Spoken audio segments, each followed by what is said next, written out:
Okey, kita sambung revision kita muka surat 6. Jadual 1 menunjukkan bilangan buku yang terdapat di 3 buah pustakaan adik. Bilangan buku di pustakaan C tidak dinyatakan. Kita tak tahu C berapa. Tapi dia bagi clue bilangan buku di pustakaan C ialah 3 kali bilangan buku di pustakaan B. Itu beza. Okey, dia ada 2 kat sini. First kita kena darab dengan 3. So kita akan dapat ni jawapan dia. Bila beza kita kena tolak. Nanti selesaikan yang tolak ni. Okay, pause dulu kalau video ni laju. Lepas tu untuk yang ni, sebuah syarikat telah mencetak 8,100 keping poster sebab menjadikan sama banyak ke Y buah kedai. Setiap kedai menerima 5, maksudnya kita kena bahagi dengan 50. So untuk bahagi dengan 50, kita boleh potong sifir 5 je. Untuk buat sifir 5, 5 darab 1, 5. Tolak dia akan dapat 31, 6. Tolak 30, 10 buat turun. So kat sini 2. Tolak 10 dan yang ni kosong. Jadi 1,620. Sekejap cikgu naikkan sikit. Tolak 10.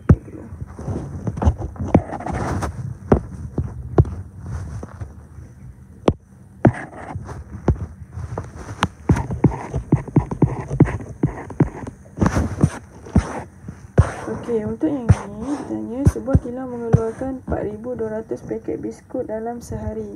Dalam 25 hari kilang biskut itu mengeluarkan 1,150 paket biskut. Berapakah lebihan? So first kita kena kira dulu.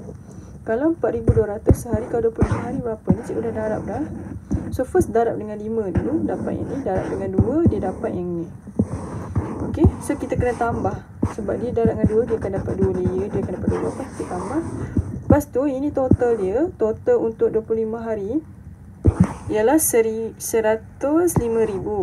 Tapi dia hasilkan 115,000. Kita nak tahu berapa ekstra biskut tu. Okay, so 115,000 tolak 105,000 akan dapat 10,000. Okey, puan bayar meter kain. Dia menggunakan kain itu untuk membuat 25 langsir. Selai langsir memerlukan 4. So kita darab dulu. 25 darab dengan 4 dapat 100. Baki dia 150 tolak 100 meter dapat 50 meter. Okey, untuk yang ni dia suruh kita, dia kata jadual 1 menunjukkan bilangan tim minuman yang dihasilkan oleh sebuah kilang dalam 4 bulan. So dia ada Januari, Februari, Mac, April. Ni bilangan dia. Harga satu tin minuman RM3. Berapakah jumlah wang dia peroleh jika semua minuman yang dihasilkan dalam 4 bulan dapat jual? Okey, first kita kena tambah. Tambah semua ni. Okey, tambah semua. Lepas tu dah tambah semua, darab dengan 3. 3 ni RM3 lah. So ni jawapan dia, RM600,000. Okey, dia kata beberapa pekerja membungkuskan 4,800 tin minuman ke dalam kotak-kotak dengan 12 tin sekotak. So maksudnya dalam satu kotak ni ada 12 tin. 1, 2, 3, 4, 5, 6, 7, 8, 9, 10, 11, 12. Jika mereka menyiapkan 100 kotak, berapakah bilangan tin minuman yang perlu dibekali? Okey, dia dah siapkan 100 kotak. Berapakah bilangan tin minuman yang perlu dibekali oleh pekerja itu? Okay, so macam mana kita nak buat? Kita kena bahagi dulu. 4,000 total dia 800 bahagi dengan 12. Okay, total dia akan dapat 400 kotak. Inilah cara kira dia. Sifir 12 so 4. 12 dan 4, 48. Okay, lain semua kosong-kosong. Jadi 400 kotak tolak 100 kotak yang diorang dah siapkan. Baki dia 300 kotak.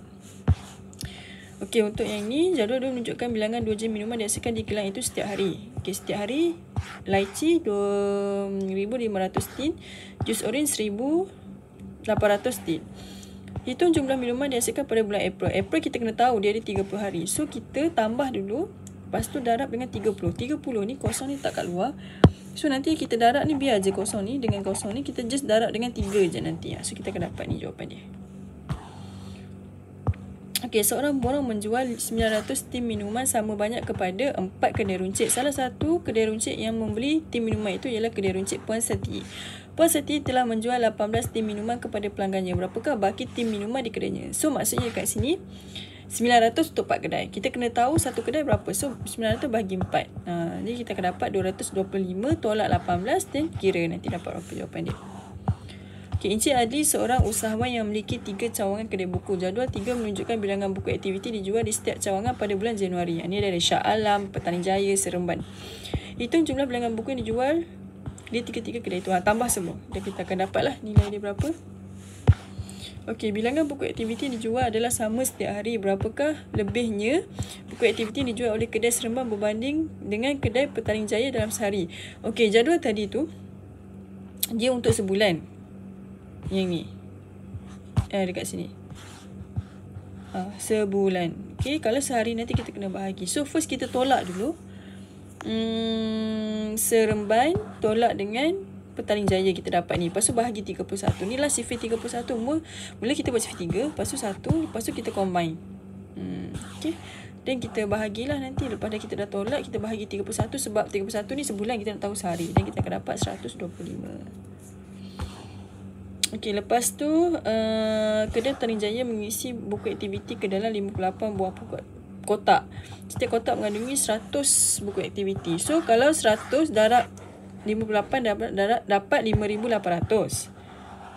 Berapa lagi kena tambah untuk diisi 100? So, kita tengok dekat sini. Kita kena tolak lah. Sebab jumlah Petani Jaya dia ada, jumlah keseluruhan untuk branch Petani Jaya dijual sebanyak 5,890 buah buku. Jadi, kat sini dah ada 5,800. So, balance dia 90. Okay. Kalau 90, dia nak jadikan 100 buah buku. 100 tolak 90 dapat 10. Okay. Okay, dah habis dah. Yang ni. Cikgu Didi. Okay.